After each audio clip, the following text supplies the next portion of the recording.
السلام علیکم ورحمۃ اللہ وبرکاتہ نحمدہ سبحانہ وتبارک وتعالی ونصلی ونسلم علی رسولہ الکریم اما بعد فقد قال اللہ سبحانہ وتبارک وتعالی فی کلامہ القدیم المجید وهو اصدق الصادقین وما ارسلناک الا رحمۃ للعالمین وقال سبحانہ وتبارک وتعالی فی مقام آخر یا ایھا النبی انا ارسلناک شاہدا ومبشرا ونذیرا وداعیا الی اللہ باذنہ وسراجا منیرا صدق اللہ مولانا العظیم وصدق رسولہ النبی الکریم وبلغنا ونحن علی ذلک لمن الشاہدین والشاکرین وبکل ما جاء به اشرف الخلائق واکرمهم علی الاطلاق محمد رسول اللہ صلی اللہ علیہ وسلم من المؤمنین والحمد للہ رب العالمین۔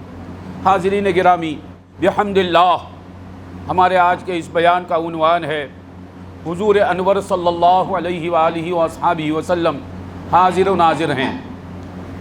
اللہ سبحانہ و تبارک و تعالیٰ سے دعا ہے کہ وہ اپنے حبیب پاک صاحب الاولاق فخر موجودات سرکار دو عالم صلی اللہ علیہ وآلہ وصحبہ وسلم کے صدقے و طفیل میں ہمیں اس عنوان پر حق کہنے کی توفیق عطا فرمائے اور ہمیشہ ہمیں اور ہمارے تمام متعلقین کو راہ حق پر ثابت قدم رہنے کی توفیق عطا فرمائے۔ وما توفیقی الا باللہ علیہ توکلت و الیہ انیب حسبی اللہ لا الہ الا هو علیہ توکلت وهو رب العرش العظیم حسبنا اللہ نعم الوکیل نعم المولا نعم النصیر رب اشرح لی صدری ویسر لی امری واحلل عقدۃ من لسانی یفقهوا قولی واجعل لی وزیرا من اہلی اللہم الہمنی رشدی واعیذنی من شر نفسی اللہم الہمنی رشدی واعیذنی من شر نفسی اللہم الہمنی رشدی واعیذنی من شر نفسی اللہم صلی علی رسولک سیدنا و شفیعنا مولانا محمد وعلی آل سیدنا و شفیعنا مولانا محمد معدن الجود والکرم منبع العلم والحلم والحکم وبارک وسلم۔ حاضرین گرامی، حضور انور صلی اللہ علیہ وآلہ وصحبہ وسلم حاضر و ناظر ہیں۔ اب ہم انشاءاللہ کتاب و سنت کی روشنی میں حضور اکرم صلی اللہ علیہ وسلم کا حاضر و ناظر ہونا ثابت کریں۔ حضور حاضر بھی ہیں، ناظر بھی ہیں۔ میں نے آپ کے سامنے قرآن مجید کی آیت مبارکہ سورۃ الانبیاء کی آیت نمبر 107 وما ارسلناک الا رحمۃ للعالمین کی تلاوت کی۔ پھر میں نے آپ کے سامنے سورہ احزاب کی آیت نمبر 40 پر 5 یا ایھا النبی انا ارسلناک شاہدا ومبشرا ونذیرا وداعیا الی اللہ باذنہ وسراجا منیرا اس کی تلاوت کی۔ ان آیات مبارکہ سے اور ان جیسی اور آیتوں سے احادیث صحیحہ سے یہ ثابت ہے کہ سرکار دو عالم صلی اللہ علیہ وسلم حاضر بھی ہیں، ناظر بھی ہیں۔ اب ہوتا کیا ہے، لوگ پڑھتے نہیں اور جو پڑھے ہوئے ہیں ان کے ساتھ رہتے نہیں، اس لیے علم حاصل کرتے نہیں، اور جب کسی چیز کا علم نہیں ہے انہیں تو اس چیز ہی کا انکار کر دیتے۔ جیسا کہ کہا گیا کہ الناس اعداء ما جہلوا، لوگ جس بات کے جاہل ہوتے ہیں اس کے دشمن ہو جاتے ہیں۔ جو بات ہمیں معلوم نہیں وہ بات ہی نہیں ہے، یہ حقیقت نہیں۔ جو بات معلوم نہیں وہ بات نہیں ہے، ایسا نہیں، بات رہتی ہے، آپ جانتے نہیں۔ تو یاد رکھنا، حاضر و ناظر، حضور صلی اللہ علیہ وسلم کا حاضر و ناظر ہونا دو طرح سے ہے۔ حضور کو ہم جو حاضر و ناظر مانتے ہیں یہ دو طرح سے مانتے ہیں۔ ایک صورت یہ ہے کہ سرکار دو عالم صلی اللہ علیہ وآلہ وصحبہ وسلم عرب شریف میں ہیں، عرب شریف میں مدینہ منورہ میں ہیں، مدینہ منورہ میں روضہ مبارکہ میں ہیں، روضہ مبارکہ سے باہر نہیں ہیں، روضہ مبارکہ میں ہیں، اور وہاں رہتے ہوئے آپ اپنے جسد مبارک کے ساتھ جہاں چاہیں جب چاہیں تشریف لا سکتے ہیں ایک ہی آن میں۔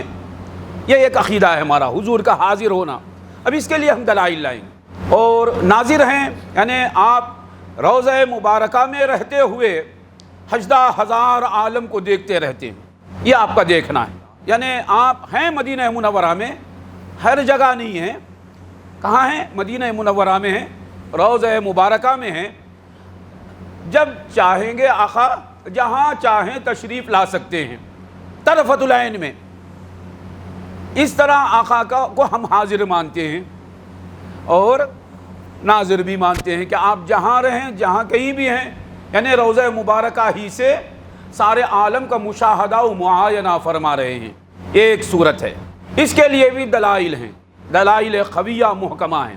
یہ صورت باعتبار بشریت، باعتبار جسمانیت، باعتبار بشریت، ہم حضور کو، ہم اہل سنت والجماعت حضور کو بشر بھی مانتے ہیں اور نور بھی مانتے ہیں.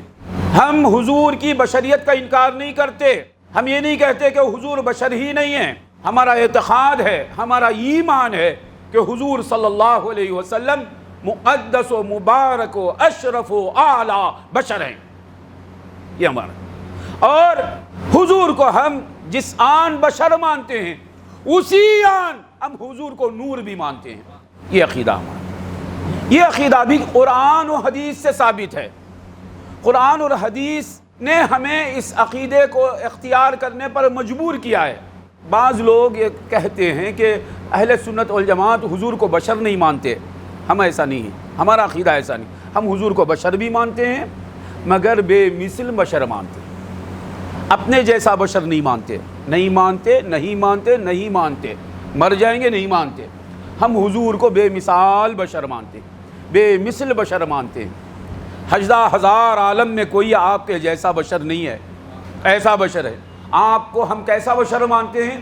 جہاں سید الملائکہ جبرائیل امین کی گزر نہ ہو وہاں جانے والی بشریت رکھنے والا بشر مانتے ہیں. جہاں جبرائیل علیہ السلام رک جائیں وہاں سے آگے تشریف لے جانے والا بشر مانتے ہیں.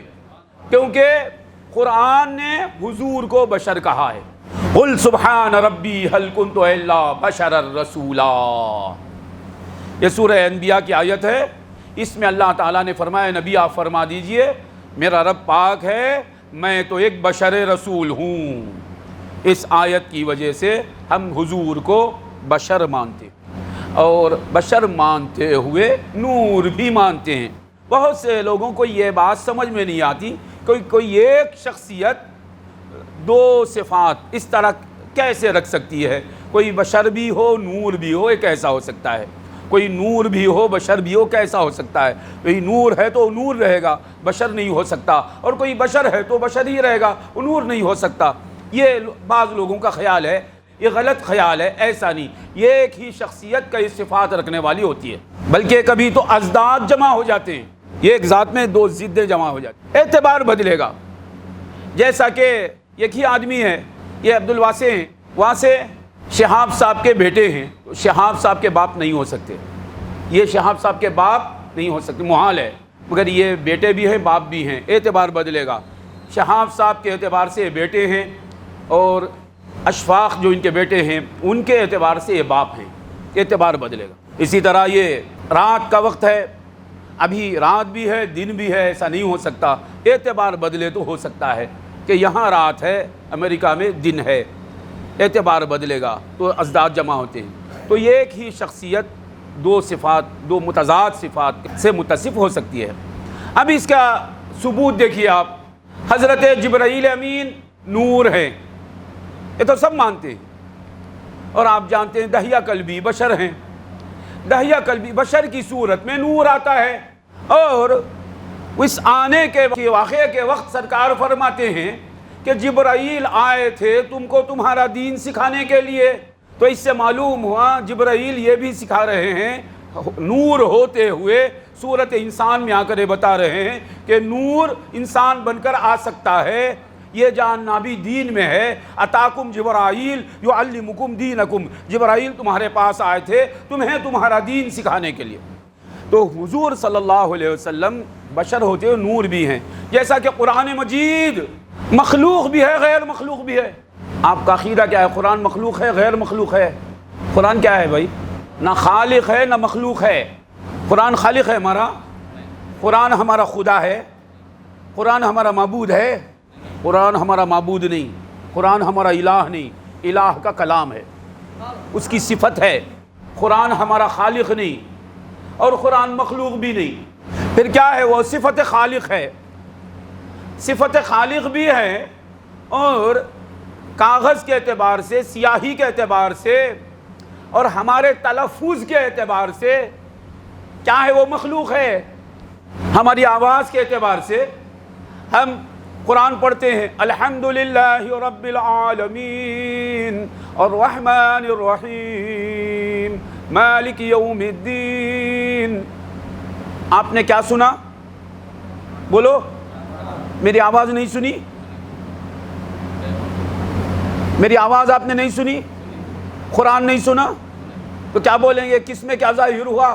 مخلوق میں غیر مخلوق ظاہر ہوا. میری آواز مخلوق ہے، جو مخلوق ہے اس میں غیر مخلوق ظاہر ہوا. آپ ایک ہی وقت بول رہے ہیں میں آپ کی آواز سنا، اور یہ بھی بول رہے ہیں میں اللہ کا کلام سنا. الحمدللہ رب العالمین الرحمن الرحیم مالک یوم الدین.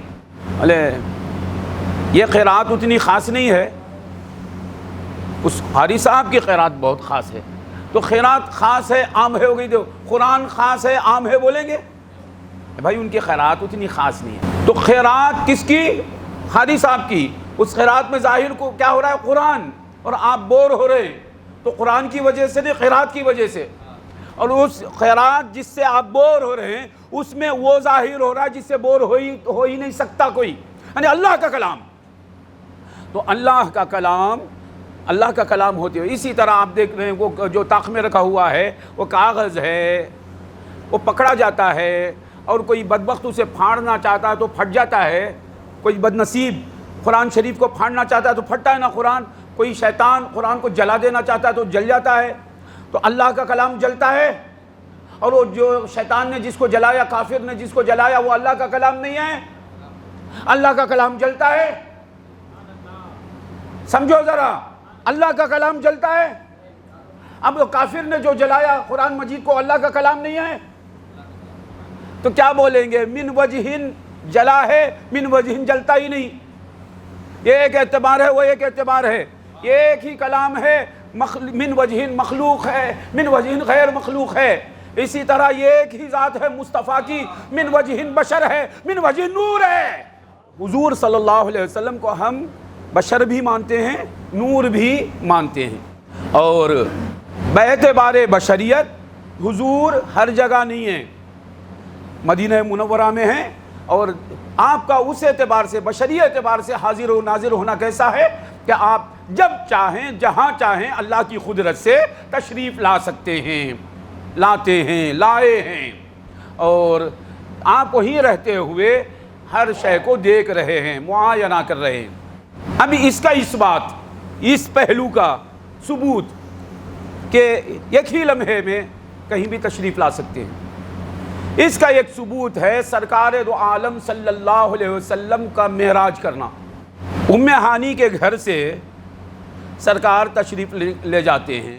ہم اہل سنت تو اس روایت کو مانتے ہیں کہ جب واپس آئے تو گھر کی زنجیر بھی ہل رہی تھی، بستر بھی گرم تھا، تشریف لے کر آ گئے. اور جو کچھ ہوا، کیا ہوا آپ کو معلوم ہے. ام ہانی کے گھر سے نکلے، پھر حتیم کے پاس آئے، پھر وہاں نماز پڑھی آپ نے، پھر وہاں سے سفر شروع ہوا.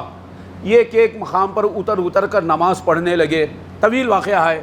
پھر اس کے بعد بیت المقدس میں انبیاء علیہم السلام کی امامت کی آپ نے، پھر وہاں خطبہ ہوا، واعظ ہوا. پھر وہاں سے پہلے آسمان کی سیر، دوسرے آسمان کی، تیسرے آسمان کی، چوتھے آسمان کی، پانچویں، چھٹے آسمان کی، ساتویں آسمان کی، پھر عرش معلیٰ کی سیر. پھر وہاں سے اللہ تبارک و تعالیٰ سے قرب خاص میں ملاقات ہوئی. پھر واپس ہو رہے ہیں، نمازوں کی تعداد میں تخفیف ہوتی رہی. 9 بار حضرت موسیٰ علیہ السلام سے ملاقات ہوتی رہی. پھر واپس آئے، جنت کی سیر کی آپ نے، جہنم کو دیکھا آپ نے، سب کچھ ہوا. واپس آ گئے تھوڑی دیر میں. اور آپ کو معلوم ہے حضرت سلیمان علیہ السلام کو ملکہ بلقیس کا تخت منگوانا تھا. قرآنی واقعہ ہے، کوئی بھی انکار نہیں کر سکتا. سورہ نمل میں اللہ تعالیٰ فرماتا ہے کہ سلیمان علیہ السلام نے اپنے درباریوں سے کہا ایکم یاتینی بعرشہا قبل ان یاتونی مسلمین، تم میں سے کون ہے جو اس ملکہ کا تخت لے کر آئے گا ان کے مسلمان ہو کر آنے سے پہلے. یہ سن کر عفریت اٹھ کھڑا ہوا، ایک خبیث جن عفریت کہتے ہیں نافرمان جن کو، خبیث جن کو۔ وہ سرکار سلیمان علیہ السلام کا صحابی نہیں تھا، وہ نافرمان تھا، وہ خبیث تھا۔ خبیث جن کو ہی عربی میں عفریت کہا جاتا ہے، گندے جن کو۔ اچھے جن کو عفریت نہیں کہتے۔ عفریت کے معنی الخبیث من الجن، گندا جن۔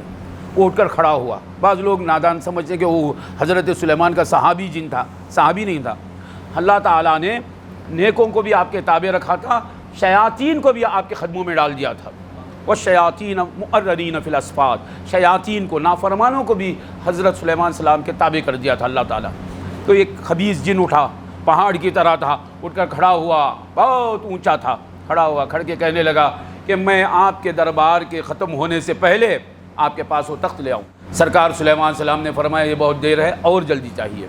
تو آصف بن برقیہ جو سلیمان السلام کے رشتہ دار بھی ہیں اور سلیمان السلام کے کاتب ہیں، سلیمان السلام کے وزیر ہیں، سلیمان السلام کے خاص صحابی ہیں، آپ نے کہا انا آتیک بہ قبل ان یرتد الیک طرفک، میں وہ تخت آپ کے پاس لے کر آؤں گا آپ کی آنکھ جھپکنے سے پہلے۔ کیا کہتے ہیں آصف بن برقیہ؟ میں آپ کے پاس وہ تخت لاؤں گا، انا آتیک بہ۔ آپ کو معلوم ہے ہمیں مستقبل میں کوئی کام کرنا ہے تو انشاءاللہ میں آپ کی مدد کروں گا، انشاءاللہ میں کل آپ سے ملوں گا۔ اتنا بڑا کام کرنا ہے آصف بن برقیہ کو کہ تخت لانا ہے 2000 کلومیٹر کی دوری سے۔ انشاءاللہ میں لے کر آؤں گا نہیں کہتے، میں لاؤں گا اللہ کی مدد سے، ایسا لفظ بھی نہیں کہتے۔ اللہ لے کر آئے گا میرے ذریعے، یہ بھی نہیں کہتے ہیں۔ آپ نے انشاءاللہ بھی نہیں کہا، اور آپ نے اللہ کے حکم سے میں لاؤں گا یہ بھی نہیں کہا، اور آپ نے نہیں کہا کہ اللہ لائے گا میرے ذریعے، یہ بھی نہیں کہا، اور آپ نے یہ بھی نہیں کہا کہ آپ دعا کیجئے۔ کیا کہہ دیا انہوں نے؟ انا آتیک بہ، میں لاؤں گا۔ کون لائے گا؟ میں لاؤں گا۔ انا آتیک بہ، آتیک کا معنی کیا ہوا؟ میں آؤں گا تمہارے پاس، میں آنے والا ہوں تمہارے پاس۔ انا آتیک بہ کا صلہ آنے کی وجہ سے میں لاؤں گا، لے آؤں گا۔ آتیک بہ کا معنی کیا ہوا؟ میں اس کو آپ کے پاس لے آؤں گا۔ لے آنے کے واسطے جانا ضروری ہوگا۔ میں چائے لے کر آتا ہوں بولا تو کیا ہوا؟ میں چائے منگواتا ہوں بولا تو آپ بیٹھے بیٹھے منگا سکتے۔ میں چائے لے کر آتا ہوں تو اس میں دو کام ہوں گے، ایک جانا پھر آنا، اور ساتھ چائے کو لانا۔ یہ لفظ یہ بتا رہا ہے کہ آصف بن برقیہ صرف کھینچ کر لائے نہیں، گئے جا کر لے کر آئے، آنکھ جھپکنے سے پہلے اور بیٹھے ہوئے سامنے۔ قبل ان یرتد الیک طرفک کا ترجمہ کیا ہے؟ پلک جھپکنے سے پہلے۔ یہ ترجمہ صحیح نہیں۔ پلک جھپکنا اسے کہتے ہیں عربی میں طرفۃ عین، پلک جھپکنا۔ قبل ان یرتد الیک طرفک، آپ کی پلک آپ کی طرف لوٹنے سے پہلے۔ ارتداد کے معنی لوٹنا۔ اس سے میں استدلال کرتا ہوں اس لفظ سے کہ حضرت سلیمان جب یہ فرما رہے ہیں تخت مجھے چاہیے، اور آصف بن برقیہ کہتے ہیں میں تخت لے کر آتا ہوں، یہ بات چیت ہو رہی ہے، تو حضرت سلیمان کسے دیکھ رہے ہوں گے؟ آصف بن برقیہ کو۔ آصف بن برقیہ کو دیکھتے وقت آپ کی پلکیں اوپر اٹھی ہوئی ہیں، اپنی طرف نہیں ہیں، ان کی طرف نہیں ہیں۔ تبریز صاحب کو دیکھ رہا ہوں تو میری پلک میری طرف نہیں ہے، کب ہوگی میری طرف؟ یہ ہے میری طرف ہونا، ارتداد الی النفس، ادھر ہونا۔ تو سلیمان علیہ السلام آصف بن برقیہ کو دیکھ رہے ہیں تو آپ فرما رہے ہیں آپ کی پلک آپ کی طرف ہونے سے پہلے، یعنی آپ مجھے دیکھتے رہیے تخت آ جائے گا۔ انشاءاللہ کیوں نہیں بولے؟ بسم اللہ کیوں نہیں بولے؟ باذن اللہ کیوں نہیں بولے؟ اس کی ایک وجہ یہ ہے کہ انشاءاللہ، بسم اللہ، باذن اللہ سب آپ کی نظر کرم سے ہو جاتا ہے، کیونکہ آپ کے اندر سب کچھ ہے، آپ مظہر خدا ہیں۔ اے سلیمان، میرا یہ فعل، میرا یہ لانا، یہ میری کرامت آپ کے نظر کرم کا صدقہ ہے۔ یہ نہیں بولیں گے تو بہت سے نادان یہ معنی کریں گے کہ دیکھو نبی سے بڑا مقام ولی کا ہے، بولیں گے اور جہنم کو جائیں گے، لعنتی ہوں گے۔ لعنتی ہے ایسے خیالات رکھنے والے نالائقوں پر، لعنت ہے جو یہ عقیدہ رکھتے ہیں، جاہل لوگ، کہ ولی نبی سے بڑھ جاتا ہے۔ توبہ کرنا چاہیے۔ جو یہ عقیدہ رکھے اس کی بیوی اس کے نکاح سے نکل گئی، اس کا ذبیحہ حرام ہے، وہ صوفی نہیں۔ کیا شریعت کے خلاف کرنے کا نام تصوف ہے؟ علم ظاہر کا انکار کرنے کا نام تصوف ہے؟ مسلمانوں کا اجماعی عقیدہ ہے کوئی بھی ولی کتنا بڑا کیوں نہ ہو جائے کسی نبی کے برابر نہیں ہو سکتا۔ رافضیوں کا عقیدہ ہے کہ 12 امام جو ہیں اہل بیت کے وہ سرکار دو عالم صلی اللہ علیہ وسلم کے برابر ہیں اور حضور کے سوائے جتنے انبیاء ہیں ان سے افضل ہیں۔ یہ رافضیوں کا عقیدہ، یہ ہمارا نہیں، اور اس عقیدے کی وجہ سے ان پر کفر کا فتویٰ ہے۔ اللہ کو چاہو اللہ کی رضا کے مطابق، اللہ کی معرفت حاصل کرو اللہ کے رضا کے مطابق، تمہارے نفس کے ڈھکوسلے کے مطابق نہیں۔ تمہارا نفس جیسا چاہتا ہے ویسی معرفت، معاذ اللہ۔ طریقتنا هذه مشیدۃ بالکتاب والسنہ فمن لم یقرأ القرآن ویحفظ الحدیث لا یقتدی به فیہا۔ جنید بغدادی فرماتے ہیں طریقتنا هذه مشیدۃ بالکتاب والسنہ، ہمارا یہ طریقہ صوفیوں کا قرآن اور حدیث سے بنایا ہوا طریقہ ہے۔ من لم یقرأ القرآن، جو کوئی قرآن پڑھتا نہیں اور حدیث پڑھتا نہیں، حدیث یاد رکھتا نہیں، وہ اس ہمارے طریقے میں امام ہوتا نہیں۔ اللہ تعالیٰ سمجھنے کی توفیق دے۔ تو حضرت سلیمان علیہ السلام کے وزیر آصف بن برقیہ کہتے ہیں آپ کی پلک جھپکنے سے، یعنی آپ کے نظر کرم ہوتی رہے تو میں تخت لے کر آ جاؤں گا۔ 2000 کلومیٹر ملک سبا سے حضرت سلیمان علیہ السلام کا جو مقام تھا وہاں تک 2000 کلومیٹر کا فاصلہ ہے۔ آنکھ جھپکنے کے اندر تخت ہے، آنکھ جھپکنے کے اتنے وقت میں نہیں، آنکھ جھپکنے کے لیے کتنا وقت ہوتا ہے؟ 1 سیکنڈ بھی نہیں۔ حضرت نے نہیں فرمایا آنکھ جھپکنے کے وقت میں لاؤں گا، آنکھ جھپکنے سے پہلے، یعنی اس سے بھی پہلے تخت آ گیا۔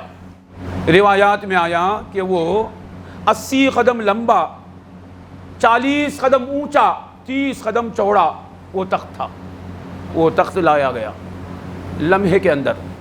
جب بلقیس جس پر بیٹھتی ہیں وہ تخت لمحے میں ادھر سے ادھر آ گیا۔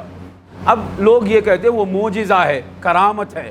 ہم بھی یہاں جس کو حاضر و ناظر کہتے ہیں وہ معجزات والے کے بارے میں، ہم یہ نہیں کہتے کہ احمد حسین صاحب ہر جگہ حاضر و ناظر ہیں، جہاں چاہے آ جا سکتے ہیں، چلے جا سکتے ہیں، نہیں۔ سرکار دو عالم صلی اللہ علیہ وسلم کے بارے میں عقیدہ ہے ہمارا۔ یہ معجزات ہم مانتے ہیں، کرامتوں کو ہم مانتے ہیں۔ معجزات کسے بولتے بھائی؟ خرق عادت کے خلاف نبی سے جو کام صادر ہو، ظاہر ہو، اسے کیا کہتے ہیں؟ معجزہ۔ یہی کام اللہ سے ہو تو اسے کیا کہتے ہیں؟ ظہور قدرت۔ جیسا کہ انسان کو اللہ پیدا کرتا ہے ماں باپ کے ذریعے، ماں باپ کے بغیر پیدا کر دے تو کیا بولیں گے؟ ظہور قدرت۔ بچے کو اللہ پیدا کرتا ہے ماں باپ کے ذریعے، یہ کیا ہے؟ ظہور قدرت ہے، حکمت کی صورت سے، حکمت سے قدرت ظاہر کر رہا ہے۔ تو نہیں کسی کو باپ کے بغیر پیدا کر دیا اللہ تعالیٰ، حضرت عیسیٰ علیہ السلام کو باپ کے بغیر، یہ کیا ہے؟ ظہور قدرت۔ حضرت آدم علیہ السلام کو ماں باپ کے بغیر پیدا کر دیا، یہ کیا ہے؟ ظہور قدرت۔ حضرت حوا علیہ السلام کو ماں کے بغیر پیدا کر دیا، کیا ہے؟ ظہور قدرت۔ صالح علیہ السلام کی اونٹنی کو اللہ تعالیٰ پہاڑ سے نکال دیا، یہ کیا ہے؟ ظہور قدرت۔ اللہ تعالیٰ عادت کے خلاف کوئی کام ظاہر کرے تو اسے کیا کہتے ہیں؟ ظہور قدرت۔ وہی کام اللہ تعالیٰ اپنی قدرت کو ظاہر کرتا ہے نبی کے ذریعے، اس ظہور قدرت کو معجزہ کہتے ہیں۔ اللہ کا ظہور قدرت ہی نبی کے ذریعے ہو تو معجزہ۔ اللہ کا ظہور قدرت نبی کے صدقے میں، بولو، نبی کے صدقے میں، نبی کے طفیل میں، نبی کے صدقے میں، ولی کے ذریعے ہو تو اسے کہتے کرامت۔ اللہ کی قدرت ہی کا ظہور ہو رہا ہے، ڈائریکٹ ہو تو ظہور قدرت، نبی کے ذریعے ہو تو معجزہ، ولی کے ذریعے ہو نبی کے صدقے میں تو کرامت۔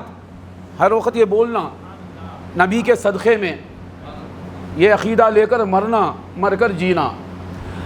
اور عام مسلمان سے، عام مومن سے ایسا ظہور قدرت ہو تو، خرق عادت ہو تو کیا کہتے ہیں؟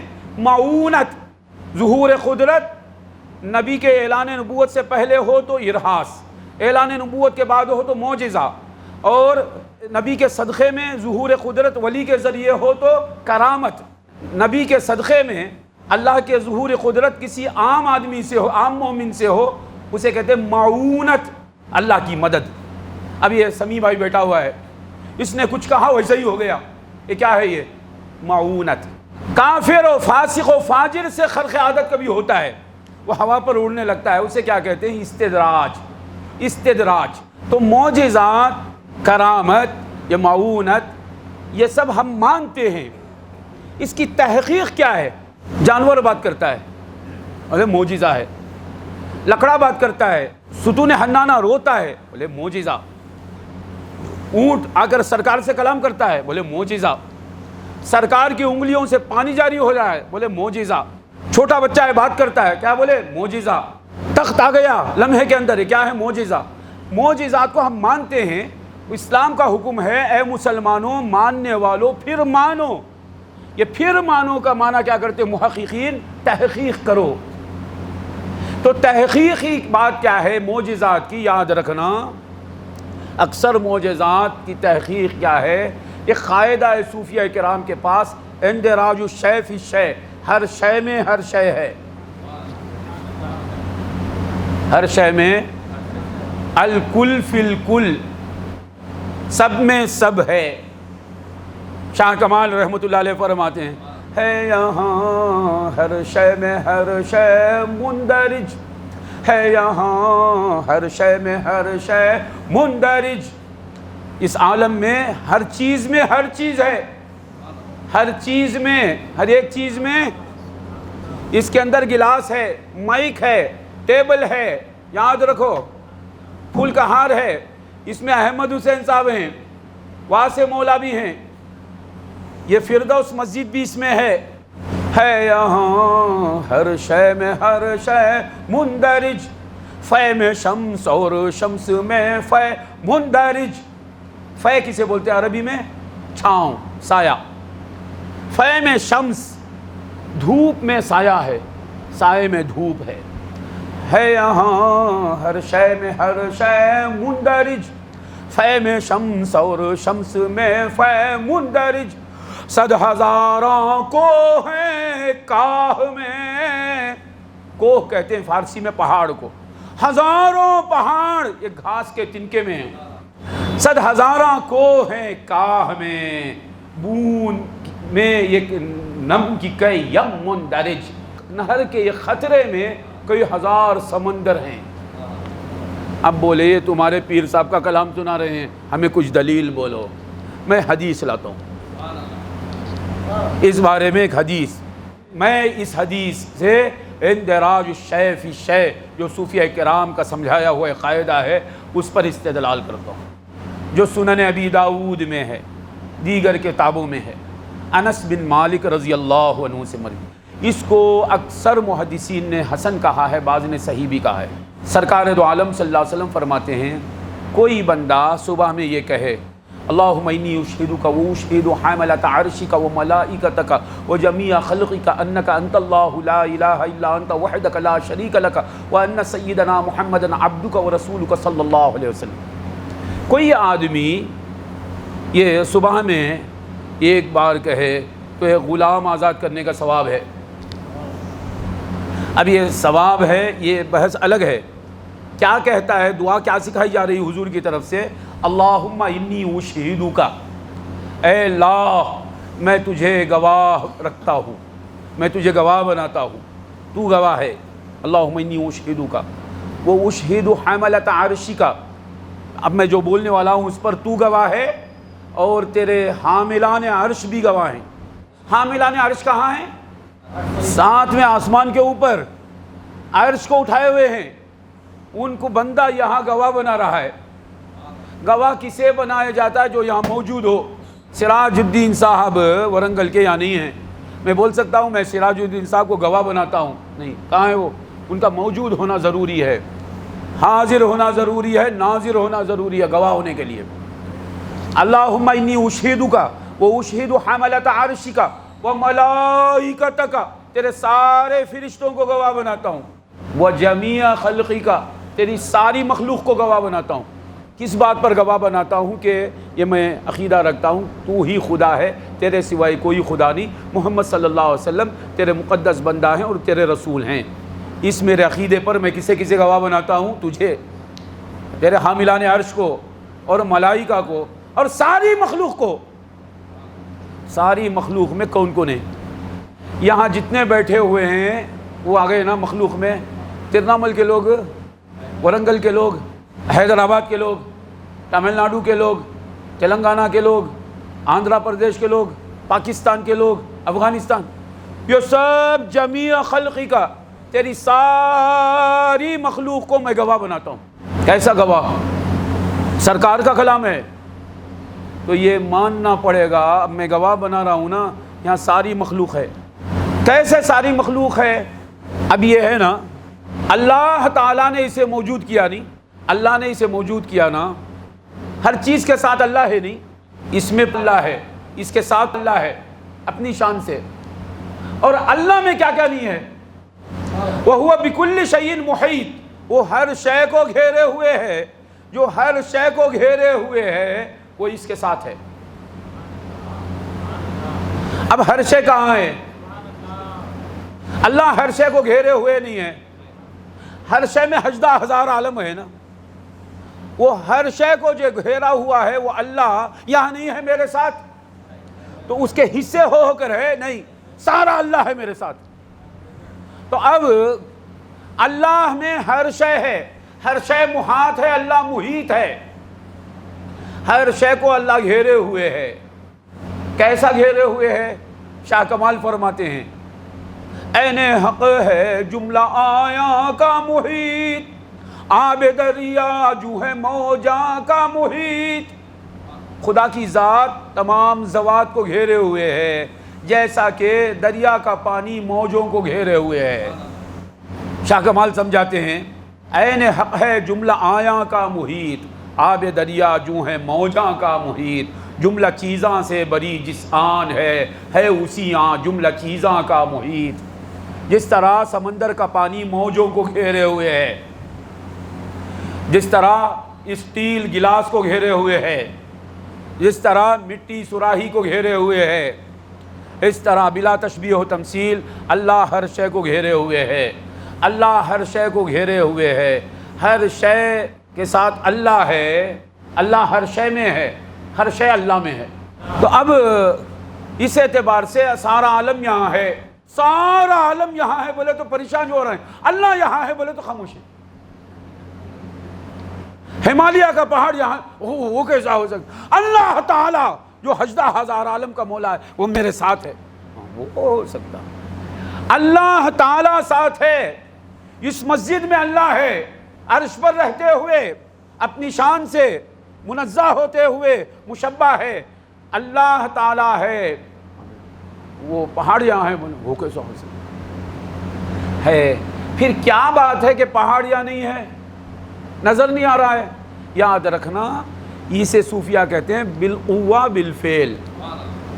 یہ بالقوہ بالفعل سے ثابت ہوتا ہے معجزات کیا کی تحقیق. انگلیوں میں پانی ہے، سب کچھ ہے نا، سب میں سب ہے. بالقوہ تھا، اسے بالفعل کر دیا. یہ بالفعل ہے جو ہے معجزہ ہے. وہ پہاڑ میں اونٹ ہے، بالقوہ ہے، اللہ کے حکم سے بالفعل ہو گیا. جانور میں بات کرنے کی کا ملکہ ہے، بالقوہ ہے، بالفعل کر دیا. اسی طرح تخت بلقیس سلیمان علیہ السلام کے پاس ہے، بالقوہ تھا، وہاں بالفعل تھا، وہاں بالقوہ کر دیا، بالفعل کر دیا. یہی ہے معجزے کی تحقیق. نہیں تو کیا ہواؤں کو چیرتے ہوئے آیا وہ تخت آیا نا.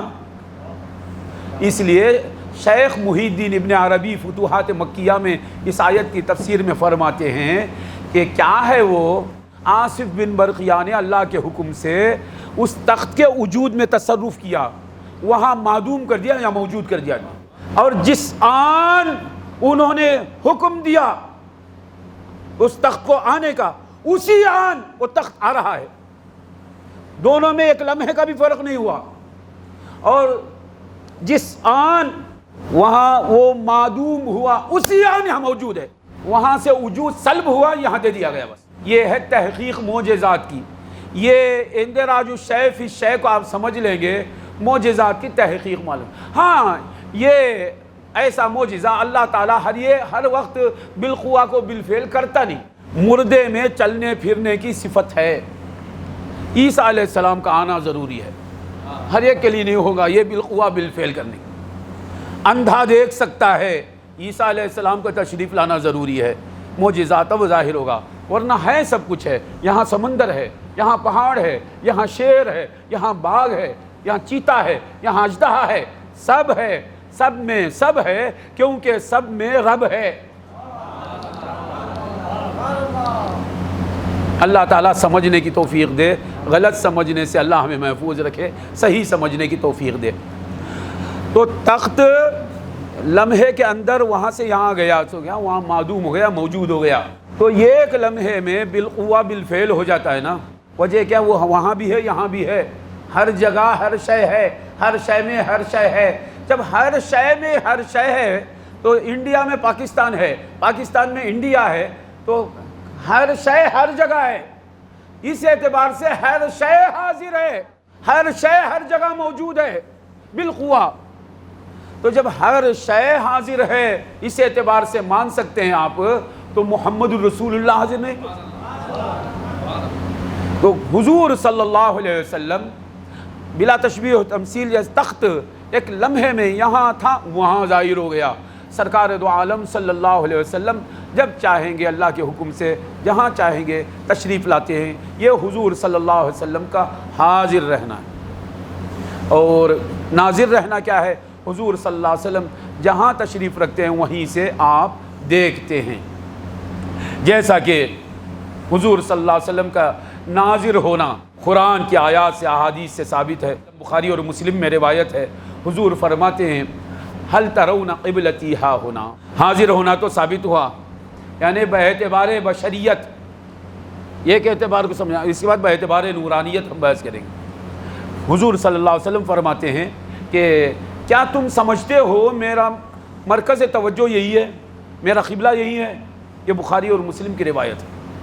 نماز کا وقت ہے، سرکار صلی اللہ علیہ وسلم فرماتے ہیں صحابہ سے کیا تم سمجھتے ہو میرا قبلہ یہی ہے؟ خدا کی قسم تمہارا رکوع بھی مجھ سے چھپتا نہیں، تمہارا خشوع بھی مجھ سے چھپتا نہیں۔ لا یخفی علی رکوعکم ولا خشوعکم، تمہارا رکوع بھی مجھ سے چھپتا نہیں، اور تمہارا ظاہر بات ہے، رکوع ظاہری عمل کو کہتے ہیں، خشوع باطنی عمل کو کہتے ہیں۔ تو یہ سرکار بتا رہے ہیں کہ تمہارا ظاہر بھی میں دیکھتا رہتا ہوں، تمہارے باطن کو بھی میں دیکھتا رہتا ہوں۔ یہ ہے حضور کا ناظر ہونا، وہ حضور کا حاضر رہنا، یہ حضور کا ناظر ہونا۔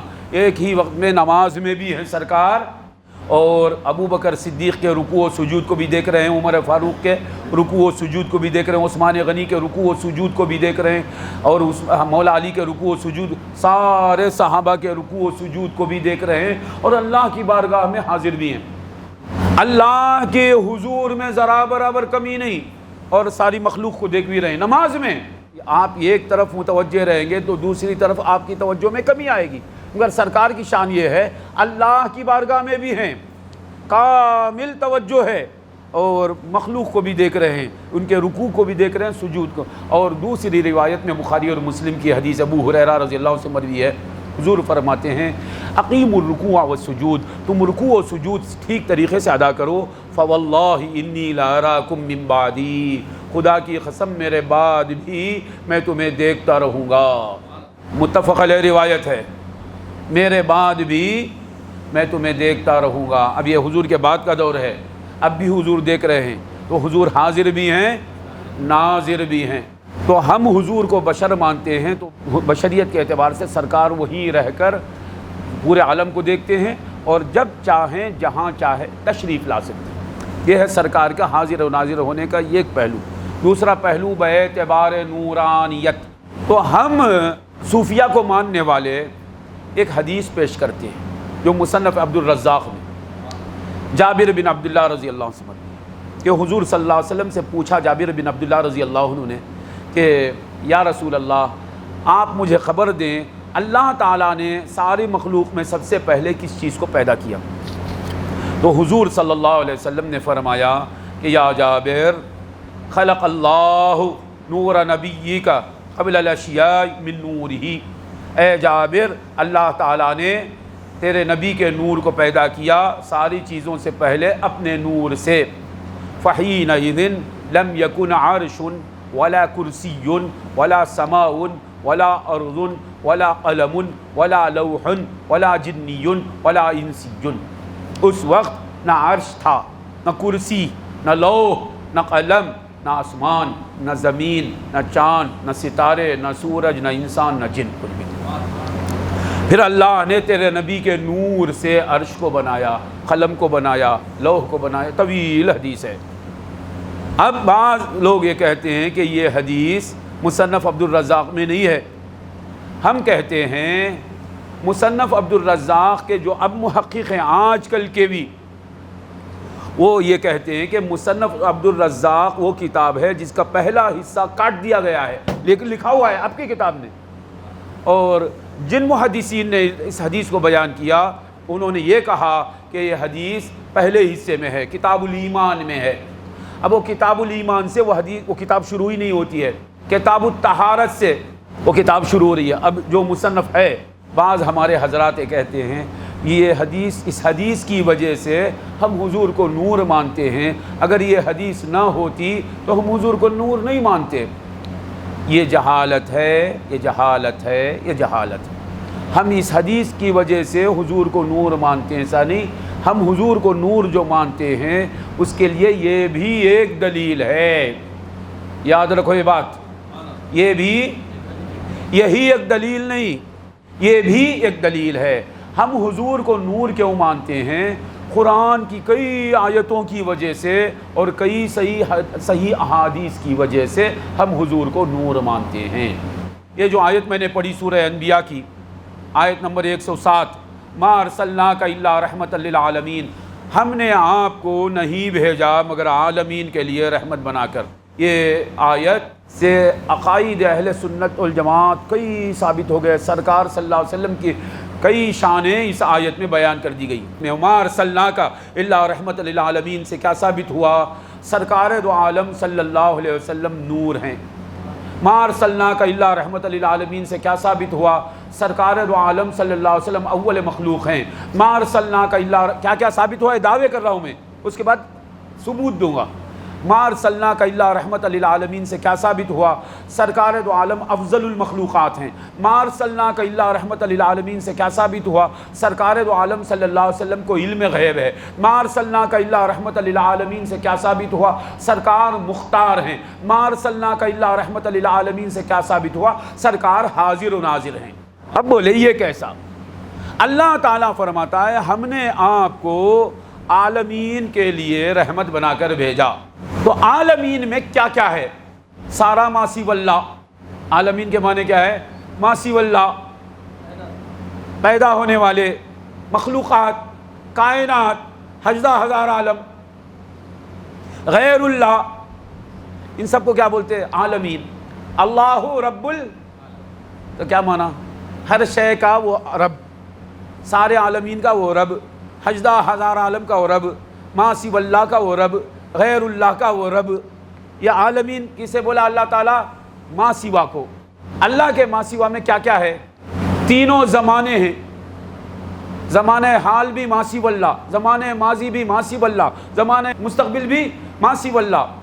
تینوں عوالم ہیں، عالم شہادت بھی ما سوا اللہ، عالم برزخ و مثال بھی ما سوا اللہ، عالم آخرت بھی ما سوا اللہ، عالم انسان نباتات ما سوا اللہ، عالم جمادات ما سوا اللہ، عالم حیوانات ما سوا اللہ، عالم جنات ما سوا اللہ، عالم ملائکہ ما سوا اللہ، عالم انسانات ما سوا اللہ۔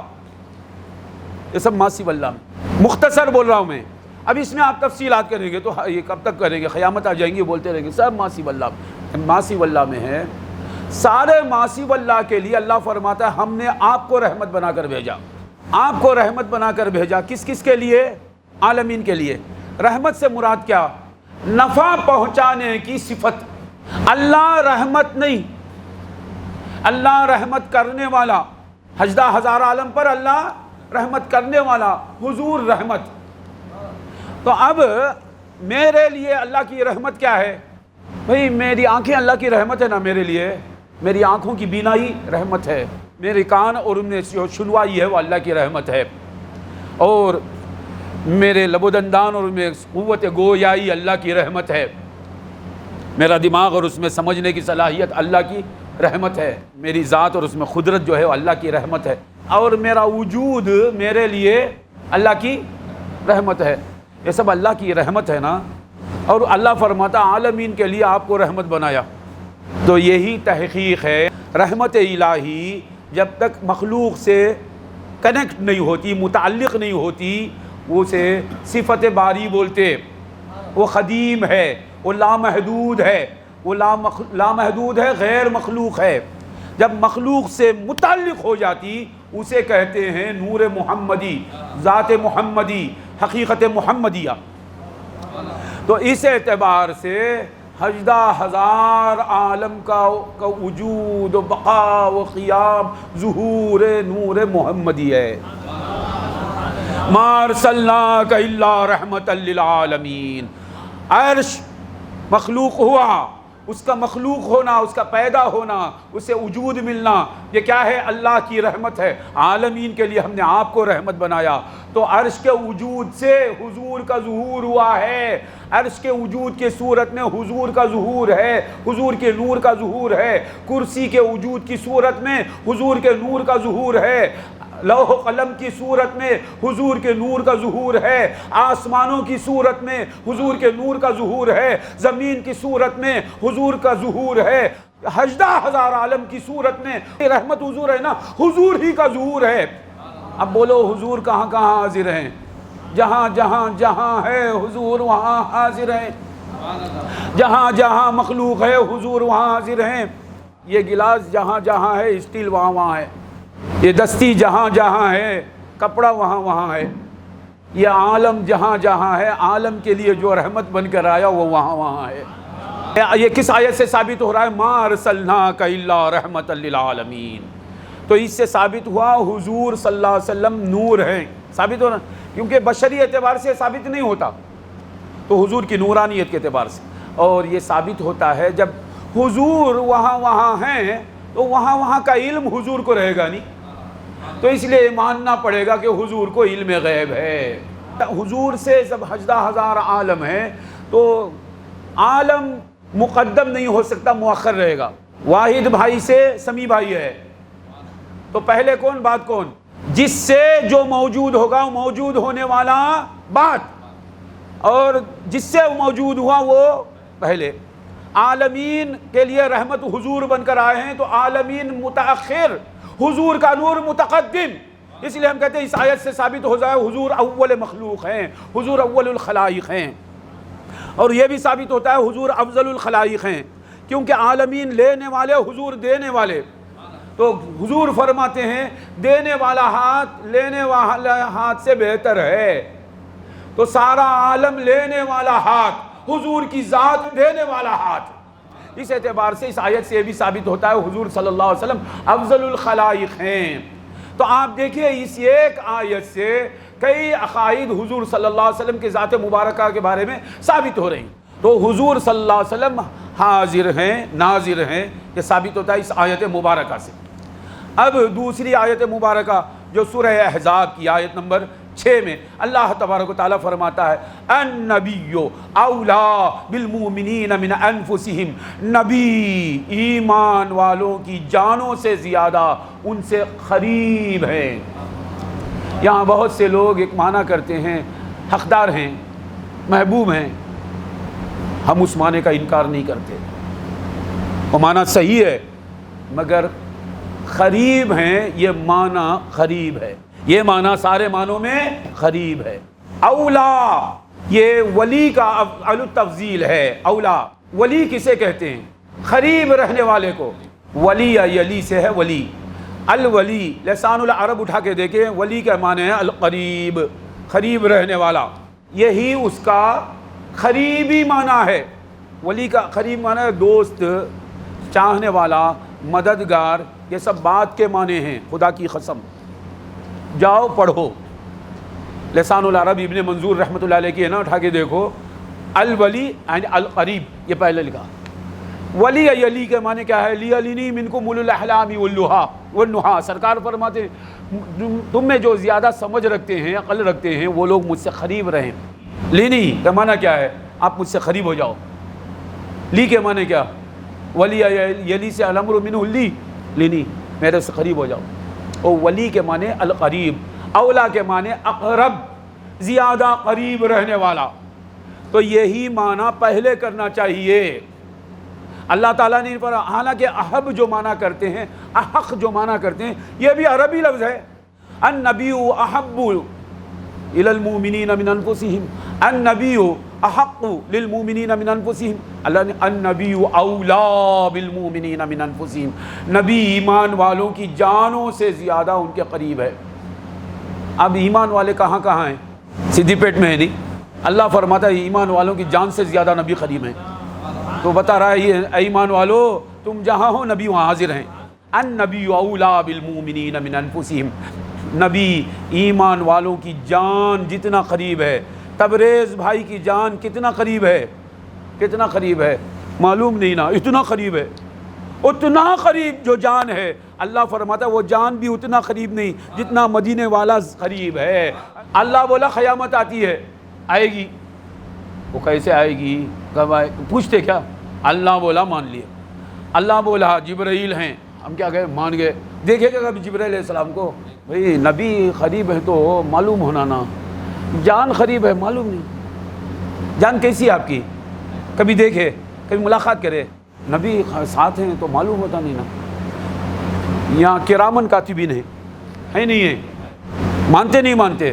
کیوں مانتے؟ اللہ بول دیا کرامن کاتبین ہیں. فرشتے ہیں، اللہ بول دیا مان لیے. قیامت ہے، اللہ بول دیا مان لیے. جنت ہے، اللہ بولا مان لیے. جہنم ہے، اللہ بولا مان لیے. قرآن میں جو اللہ نے کہا اللہ عرش پر ہے مان گئے، اللہ ہمارے ساتھ ہے مان گئے. وہی اللہ فرماتا ہے نبی ایمان والوں کی جان سے زیادہ قریب ہے. یہ کیوں نہ مانے؟ نبی خبر میں ہے، یہ قرآن میں نہیں ہے. یہ قرآن میں نہیں ہے. نبی ہماری جان سے زیادہ قریب ہے، یہ قرآن میں ہے. ہاں نبی قبر میں ہیں یا حدیث سے ثابت ہے، ہم اسے بھی مانتے ہیں. نبی جان سے زیادہ ہمارے سے قریب ہے، یہ قرآن میں ہم اسے مانتے ہیں. النبی اولا بالمؤمنین من انفسہم، نبی ایمان والوں کی جان سے زیادہ قریب ہے. ایمان والے کہاں کہاں ہیں؟ سدھی پیٹ میں ہیں، ورنگل میں ہیں، تلنگانہ میں ہیں، تمل ناڈو میں ہیں، آندھرا پردیش میں ہیں، کرناٹکا میں ہیں، کیرلا میں ہیں، پورے ہندوستان میں ہیں، پاکستان میں ہیں، افغانستان میں ہیں، ملیشیا میں ہیں، سنگاپور میں ہیں، فلسطین میں ہیں، لنڈن میں ہیں، امریکہ میں ہیں. ایمان والے نہیں ہیں کیا؟ سعودی عرب میں ہیں، کویت میں ہیں، پہلے آسمان میں ہیں، دوسرے آسمان میں ہیں، تیسرے آسمان میں ہیں، چوتھے آسمان میں ہیں، پانچویں آسمان میں. ایمان والے نہیں ہیں. عالم برزخ میں ہیں، سارے ملائکہ ایمان والے. اللہ فرماتا ہے نبی ایمان والوں کی جانوں سے زیادہ قریب ہے. اس اعتبار سے زمین میں بھی نبی، آسمان میں بھی نبی ہے. اب یہ ایک حدیث اس معنی کی تائید میں جو بخاری میں ہے، مسلم میں ہے، میں اس حدیث سے استدلال کرتا ہوں.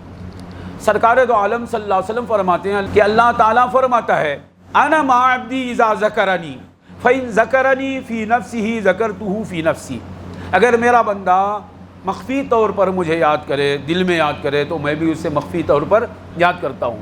فإن ذکرنی فی ملأ ذکرتہ فی ملأ خیر منہم. اس حدیث سے میں استدلال کرتا ہوں، حضور حاضر و ناظر ہیں، کہ اگر کوئی بندہ، اللہ فرماتا ہے مجھے کسی مجلس میں یاد کرتا ہے تو میں اس مجلس سے بہتر مجلس میں اسے یاد کرتا ہوں. تو اب اس کی شرح کیا کرتے ہیں؟ ملائکہ کی مجلس میں اللہ یاد کرتا ہے، انبیاء علیہم السلام کے ارواح کی مجلس میں اللہ اس بندے کو یاد کرتا ہے. بے شک یہ بات اب سمجھ میں آ گئی. ہم بیٹھ کر تبریز بھائی ہیں، ہاں احمد حسین صاحب ہیں، مفتی صاحب ہیں، مولوی صاحب ہیں، وہ حسینی ہے، یہ سب بیٹھ کر اللہ اللہ بولتے ہیں. تو اللہ تعالیٰ ملائکہ میں، انبیاء کے ارواح میں، اولیاء کے ارواح میں ہمیں یاد کرتا ہے. جب مدینہ منورہ میں صحابہ حضور کی محفل میں یاد کرتے تھے ہوں گے، اس مجلس سے بہتر مجلس. ہمارا عقیدہ ہے افضل الخلائق علی الاطلاق محمد رسول اللہ ہے. اب حضور جس مجلس میں بیٹھے ہوئے ہیں اور وہاں کوئی بندہ اللہ کو یاد کرتا ہے، اللہ فرماتا ہے کسی مجلس میں یاد کرے تو میں اس مجلس سے بہتر مجلس میں یاد کرتا ہوں. تو وہاں جبرائیل ہیں، میکائیل ہیں، اسرافیل ہیں، عزرائیل علیہ السلام، ملائکہ ہیں، موسیٰ علیہ السلام کی روح ہے، عیسیٰ علیہ السلام کی روح پاک ہے، سارے انبیاء کی روح پاک ہے، عیسیٰ علیہ السلام کی ذات ہی موجود ہے وہاں، سب ہیں۔ وہ مجلس حضور کی مجلس سے افضل کیا؟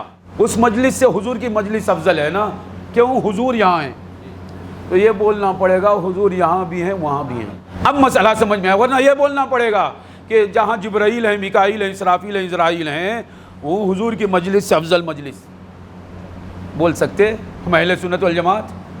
تو یہ بولنا پڑے گا کہ حضور یہاں بھی ہیں وہاں بھی ہیں، اس لیے ہم حضور کو حاضر مانتے ہیں، ناظر مانتے ہیں۔ النبی اولا بالمومنین من انفسہم، نبی ایمان والوں کی جان سے زیادہ قریب ہیں۔ اور میں نے ایک آیت پڑھی آپ کے سامنے، سورہ احزاب کی آیت نمبر 45، 40/5، اللہ فرماتا ہے یا ایھا النبی انا ارسلناک شاہدا، اے نبی ہم نے آپ کو گواہ بنا کر بھیجا۔ تفسیر آلوسی، تفسیر روح المعانی میں محمود آلوسی لکھتے ہیں کس پر گواہ بنا کر بھیجا؟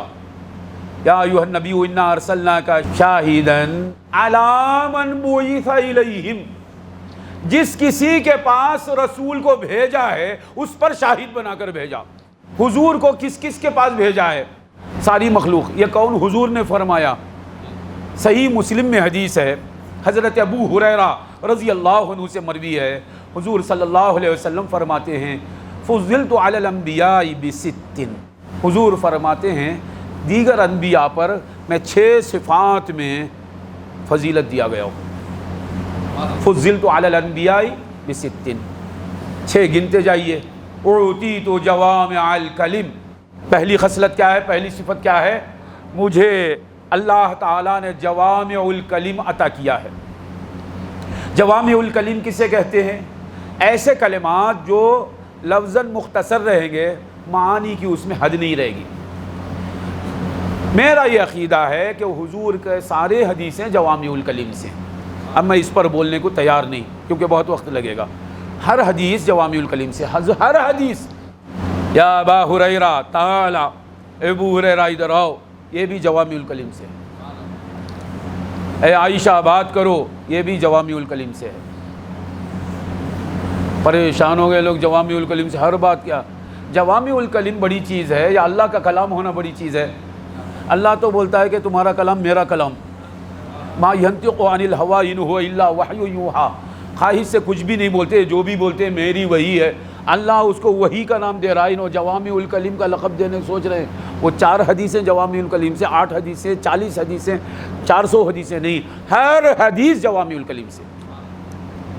پھر علماء کرام نے چند حدیثوں کو جوامع الکلم کہا اور چند خاص طور پر بیان کر دیا، جیسا کہ چند معجزات ہیں حضور کے، ہر ادا معجزہ ہے، مگر پھر سہولت کے لیے چند معجزات کا بیان کر دیتے، ذرا ہر بات حضور کی جوامع الکلم ہے، المختصر۔ اوتیت جوامع الکلم ونصرت بالرعب، دوسری صفت کیا ہے؟ دوسری شان کیا ہے؟ کہ مجھے رعب کے ذریعے اللہ تعالیٰ نے میری مدد کی۔ رعب کہتے ہیں خوف۔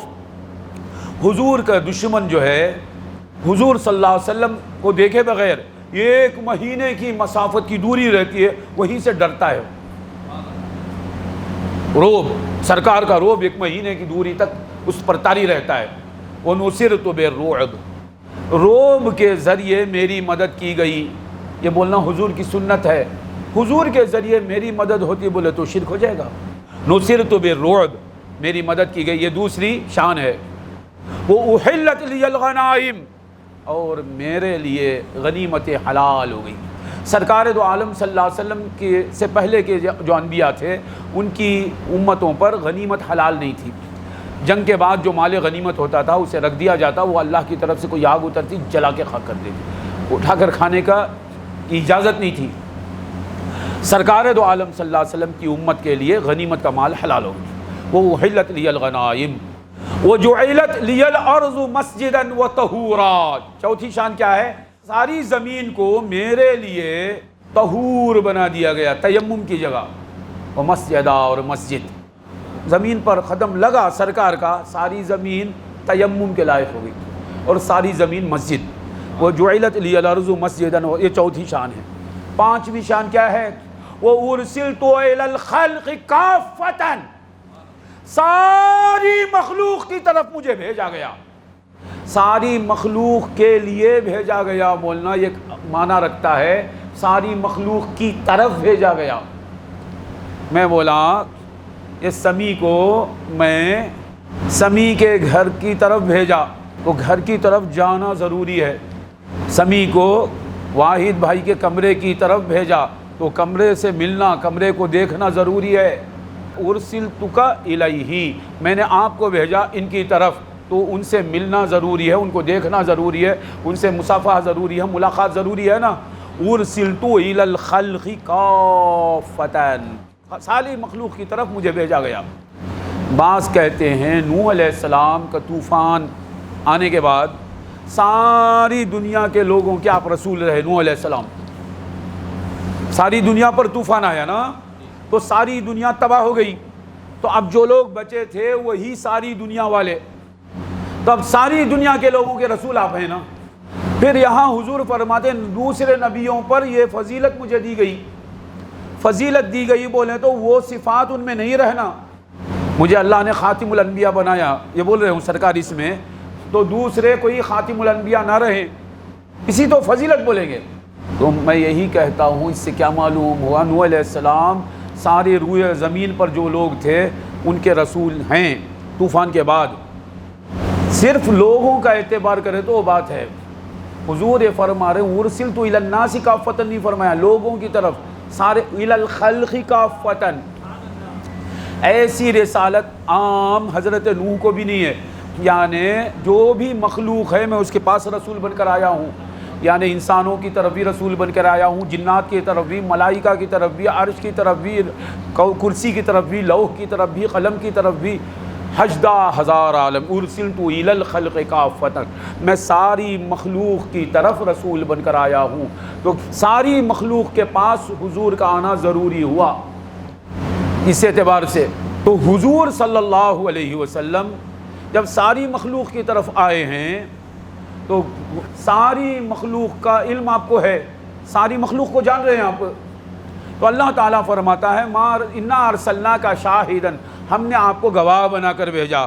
تو محمود آلوسی تفسیر کر رہے ہیں کہ کس کی طرف گواہ، کس کا گواہ بنا؟ اعلی من بعث الیہم، جن جن کی طرف حضور کو بھیجا گیا ہے ان پر گواہ بنا کر بھیجا۔ شاہد کا معنی کیا ہے؟ حاضر، شاہد کا معنی کیا ہے؟ حاضر ناظر، جو حاضر ہے ناظر نہیں، وہ بھی شاہد نہیں، وہ شاہد نہیں، کوئی آدمی موقع پر ہے موجود دیکھتا نہیں ہے اسے شاہد نہیں بولیں گے، وہ گواہ نہیں، وہ حاضر بھی رہے ناظر بھی رہے اسے کہتے شاہد۔ تو اللہ تعالیٰ فرماتا ہے ہم نے آپ کو گواہ بنا کر بھیجا، انا ارسلناک، یہ ارسلناک کے ساتھ جو شاہد کا لفظ جوڑا ہے اس سے ثابت ہوتا ہے کہ آپ کی شہادت، آپ کا شاہد ہونا کہاں کہاں تک ہے؟ جہاں جہاں تک آپ کی رسالت ہے، آپ کی رسالت کہاں تک ہے؟ 18,000 عالم کے لیے آپ کی رسالت ہے، تو 18,000 عالم کے لیے آپ کا شاہد ہونا ثابت ہوتا ہے، انا ارسلناک شاہدا۔ اب دیکھیے آیت سورۃ الفتح کی، انا ارسلناک شاہدا ومبشرا ونذیرا لتؤمنوا باللہ ورسولہ وتعزروہ وتوقروہ وتسبحوہ بکرۃ واصیلا۔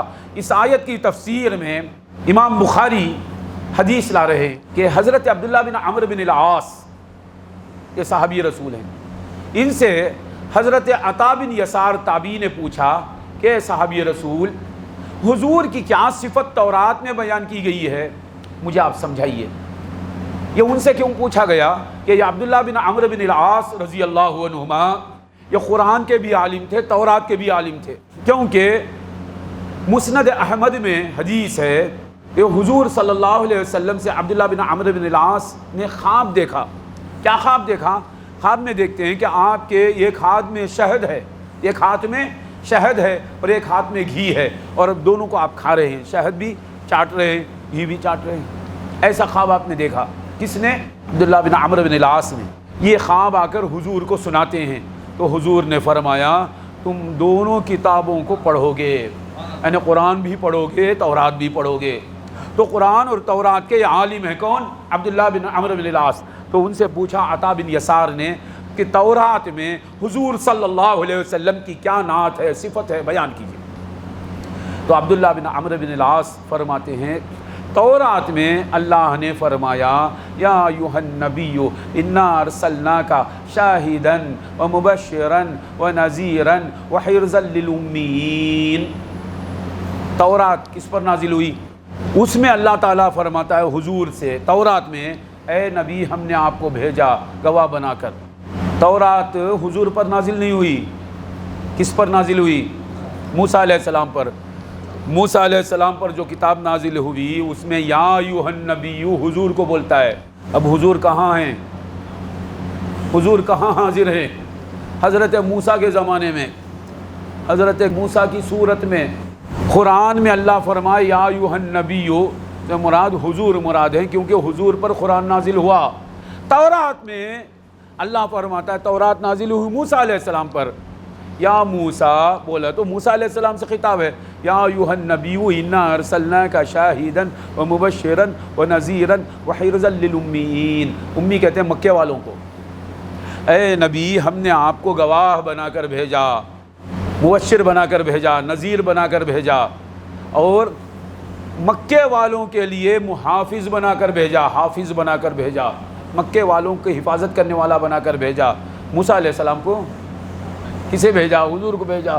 حضور سے بات کرتا ہے تورات میں، حضور سے اللہ تعالیٰ بات کرتا ہے کس کتاب میں؟ یہ بخاری میں ہے۔ اس سے معلوم ہوا کہ حضور وہاں بھی شاہد ہیں باعتبار نور، باعتبار بشریت تو وہاں سرکار موجود نہیں ہے، باعتبار نور وہاں بھی حضور موجود ہیں، ماننا پڑے گا۔ ایسی روایات اور قرآن کی کئی آیتوں کی وجہ سے ہمیں ماننا پڑا کہ حضور نور ہیں۔ اور دیکھیے ایک روایت جو مسند احمد میں صحیح سند کے ساتھ، حضرت ابو ہریرہ رضی اللہ تعالیٰ عنہ اور کعب الاحبار سے ان کی ملاقات ہوئی۔ کعب الاحبار تابعی ہیں، یمن والے، ان کی ملاقات ہوئی حضرت ابو ہریرہ سے۔ تو حضرت ابو ہریرہ رضی اللہ تعالیٰ عنہ نے فرمایا کہ چوہا جو ہے، یہ چوہا بنی اسرائیل کی قوم کی بگڑی ہوئی شکل ہے۔ یہ سن کر کعب الاحبار جو تابعی ہیں، آسمانی 70 کتابوں کے عالم ہیں کعب الاحبار، انہوں نے کہا اے ابو ہریرہ یہ جو تم کہہ رہے ہو یہ کیا تم نے رسول اللہ سے سنا یا اپنی طرف سے بول رہے ہیں؟ یہ سن کر حضرت نے فرمایا میں نے رسول اللہ سے سنا ہے، یہ جو میں حدیث بیان کر رہا ہوں یہ رسول اللہ سے میں نے سنا ہے۔ یہ سن کر کعب الاحبار پھر پوچھتے ہیں دیکھو ابو ہریرہ بولو یہ جو تم کہہ رہے ہو یہ تم نے رسول اللہ سے سنا یا تم اپنی طرف سے کہہ رہے ہو؟ تو ابو ہریرہ نے فرمایا کہ دیکھو میں نے رسول اللہ سے سنا ہے، وہی سنا رہا ہوں۔ پھر کعب الاحبار پوچھیں دیکھو برابر بولو یہ تم جو کہہ رہے ہو یہ رسول اللہ سے سنے ہو یا اپنی طرف سے؟ آپ جلال میں آ گئے ابو ہریرہ رضی اللہ عنہ، کہنے لگے اگر ایسا ہے تو تورات مجھی پر نازل ہوئی ہے، اذن انزلت التوراۃ علیہ، اگر ایسا ہے تو تورات مجھ پر نازل ہوئی ہے۔ بھائی کس کی بات سنا رہا ہوں؟ بولے پہلے حضور کی بات۔ تورات کس پر نازل ہوئی ہے؟ موسیٰ علیہ السلام پر۔ اب کیا بول رہے ہیں؟ اگر ایسا ہے حضور کی بات کو تم میری بات سمجھ رہے ہو تو اگر ایسا ہے تو قرآن مجھ پر نازل ہوا، کیونکہ جس پر قرآن نازل ہوا اس کا کلام سنا رہا ہوں میں، تم شک کر رہے ہو۔ تو اگر ایسی بات ہے تو قرآن مجھ پر نازل ہوا ہے نہیں بول رہے ہیں، اگر ایسی بات ہے تو تورات مجھ پر نازل ہوئی۔ تو یہ بولنا پڑے گا جس پر تورات نازل ہوئی ہے وہ بھی ایک محمد مصطفیٰ کے نور کا جلوہ ہے، وہاں بھی محمد رسول اللہ صلی اللہ علیہ وسلم موجود ہیں، حاضر ہیں، ناظر ہیں۔ اس سے معلوم ہوا سرکار دو عالم صلی اللہ علیہ وسلم حاضر ہیں۔ جہاں جہاں حضور صلی اللہ علیہ وسلم کا نور ہے، سارے عالم کو حضور کے نور سے بنایا اللہ تعالیٰ، تو سارے عالم میں باعتبار نور حضور حاضر ہیں، ناظر ہیں۔ تو صاحب حاضر ہیں تو ناظر بھی ہیں۔ مزید معلومات کے لیے آپ دیکھیں گے قرآن مجید کی کئی صورتیں ہیں جس میں اللہ تعالیٰ فرماتا ہے ماضی کے واقعات سناتے ہوئے اصحاب فیل ہاتھی والوں کا واقعہ سناتا ہے۔ حضور کی پیدائش سے 50 دن پہلے وہ واقعہ ہوا، ابرہہ کا واقعہ۔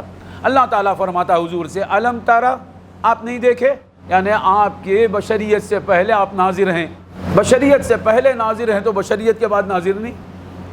الم تر کیف فعل ربک باصحاب الفیل، کیا آپ نے نہیں دیکھا کہ آپ کے رب نے ہاتھی والوں کے ساتھ کیا 50 دن پہلے کا واقعہ، پیدا ہونے سے پہلے اللہ فرماتا ہے کہ آپ نے نہیں دیکھا.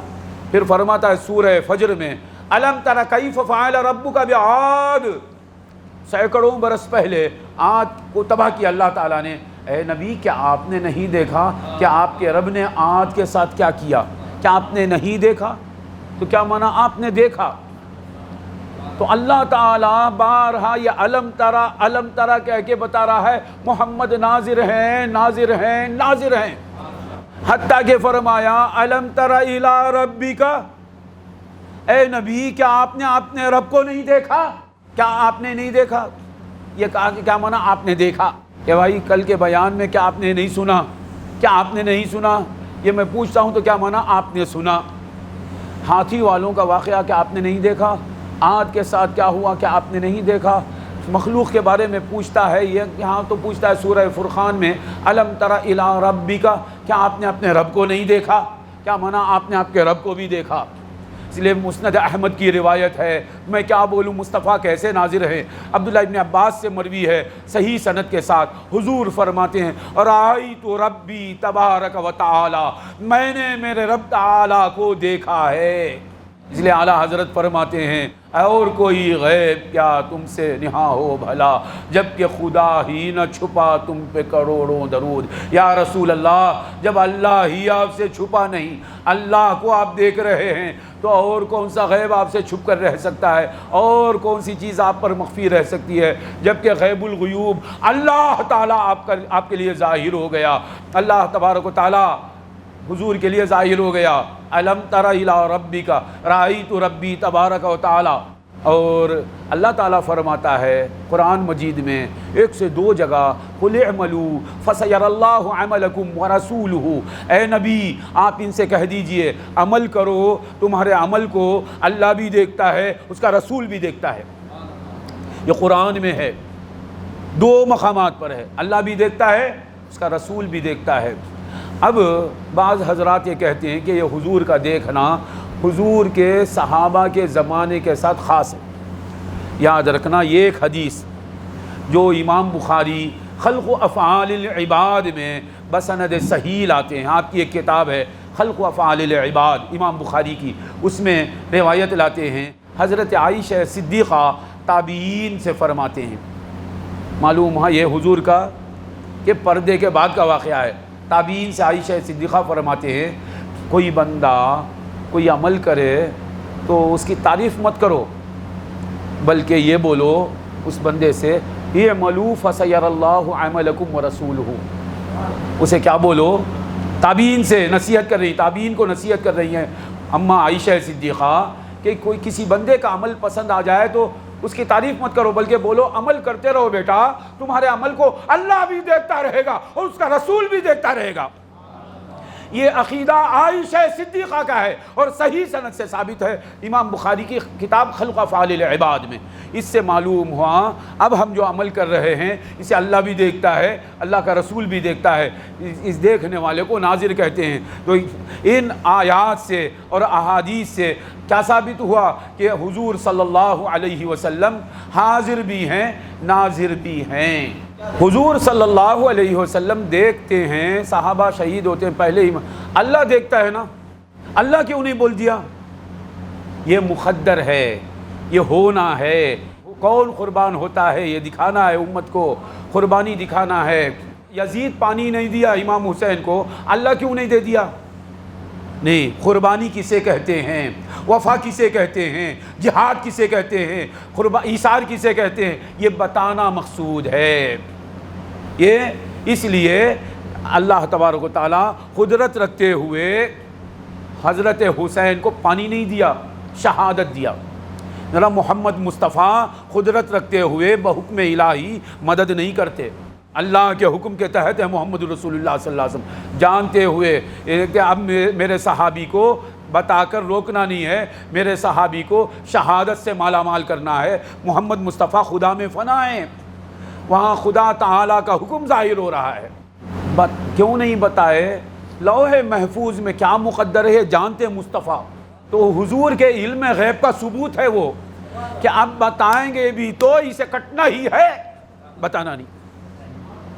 اب جیسا کہ اس کی مثال سنیں گے، 2-4 کافر ہیں، ہم ہدایت کی دعا کرتے ہیں، تو کیسی دعا کریں گے؟ اللہ ان سب کو ہدایت دے، بولیں گے نا؟ اے اللہ ان 4 میں سے 2 کو ہدایت دے، بولیں گے؟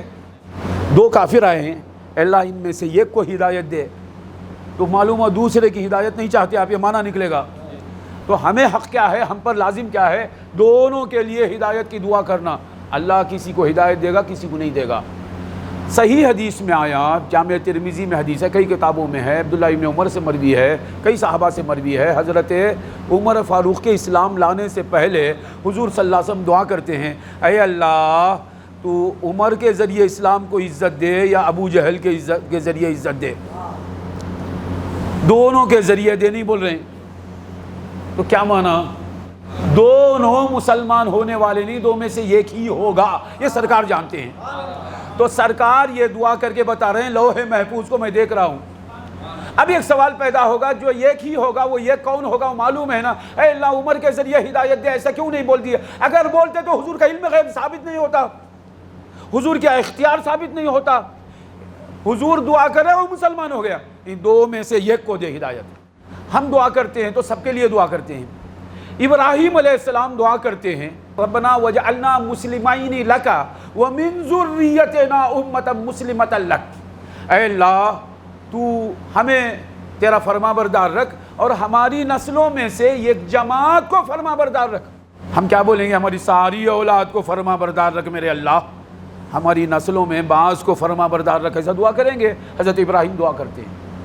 معلوم ہوا یہ آپ کا دعا کرنا ہے بتا رہا ہے لوح محفوظ کو آپ پڑھ رہے ہیں، لوح محفوظ کو دیکھ رہے ہیں، یہی ہونے والا ہے، اٹل فیصلہ ہے اللہ کا، لا تبدیل لکلمات اللہ۔ تو سرکار دو عالم صلی اللہ علیہ وسلم کی نظر لوح محفوظ پر ہے، خود سرکار لوح محفوظ ہیں، یہ ہے تحقیق۔ تو سرکار جانتے ہیں یہی ہونے والا ہے، اتنے صحابہ شہید ہونے والے ہیں، شہادت ہونے والی ہے، کیونکہ قرآن نے فیصلہ کیا ہے، انبیاء بھی ہیں، صدیقین بھی ہیں، شہداء بھی ہیں، صالحین بھی ہیں۔ حضور ہر وقت بچاتے رہے تو شہداء کہاں رہیں گے؟ پھر شہید کون رہے گا؟ بعض مقامات پر اللہ تبارک و تعالیٰ کے افعال میں وہ فنا ہو جاتے ہیں اللہ والے، اللہ جو چاہے وہی کرتے ہیں۔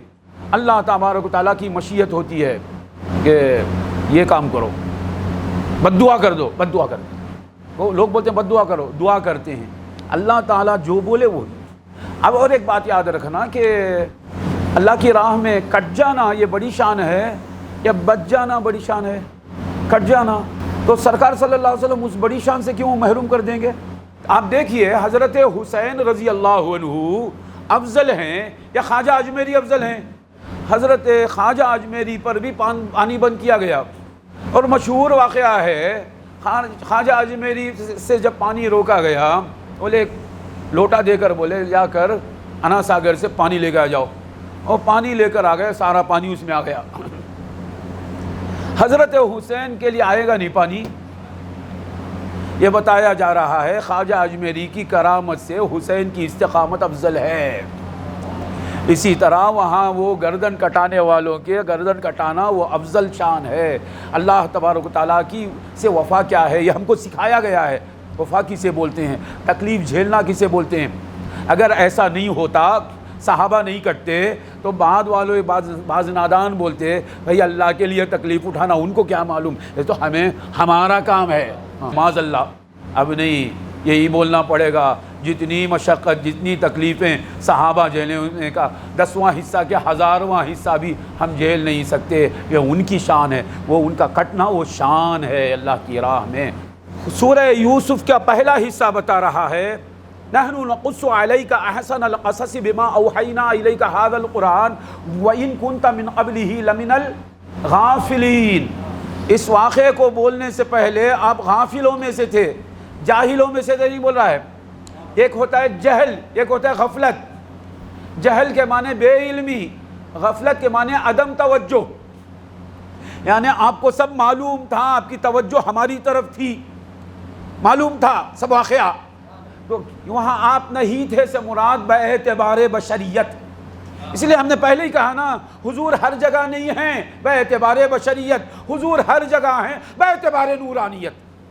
تو حضور صلی اللہ علیہ وسلم واقعہ یوسف میں نہیں تھے باعتبار بشریت، واقعہ یوسف سارا حضور ہی کا جلوہ ہے باعتبار نورانیت۔ دیکھیے اللہ تعالیٰ فرماتا ہے قرآن میں، رحمان عرش پر ہے، اسی آیت میں اللہ فرماتا ہے، اللہ اس آیت میں عرش پر مستوی بتاتا ہے، اسی آیت میں فرماتا ہے وَهُوَ مَعَكُمْ أَيْنَمَا كُنْتُمْ۔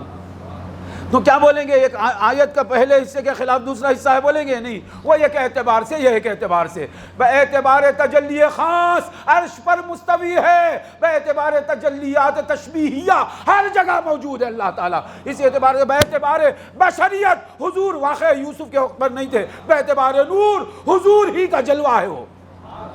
ایک جگہ اللہ تعالیٰ فرماتا ہے کہ تمہارا اللہ کے سوائے کوئی دوست نہیں، اور ایک جگہ اللہ فرماتا ہے تمہارا دوست تو اللہ ہے اور اس کا رسول ہے، ایمان والے۔ تو کیا بولیں گے؟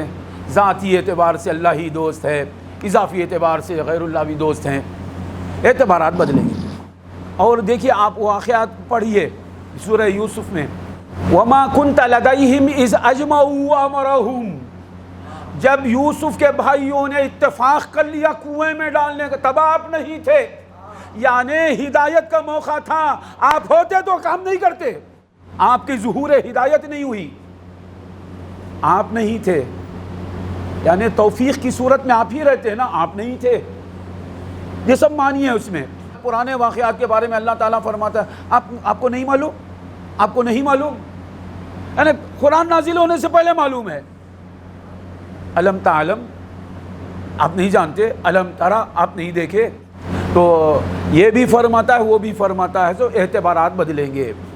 قرآن کے کئی مقامات ایسے ہیں، ایک جگہ اللہ تعالیٰ فرماتا ہے وَوَجَدَكَ ضَالًّا فَهَدَىٰ، ضال کا لفظ آیا ہے، اور ایک مقام پر فرماتا ہے مَا ضَلَّ صَاحِبُكُمْ وَمَا غَوَىٰ، تمہارے صاحب گمراہ نہیں ہوئے۔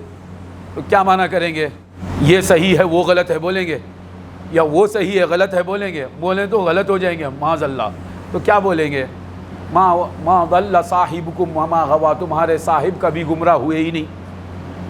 ووجدک ضالا کے معنی وہاں ضال کا معنی گمراہ کے نہیں ہے، ضال کے معنی ہمارے والد صاحب فرماتے ہیں دیگر انبیاء کے تعینات میں آپ کا نور گم تھا، ضل کے معنی گمراہ نہیں، گم۔ ووجدک ضالا ضل الماء فی اللبن، دودھ میں پانی گم ہو گیا، دودھ ہے اس میں پانی ڈال دیے، گمراہ ہو گیا بولیں گے، عربی میں اللہ کا لفظ استعمال ہوتا ہے۔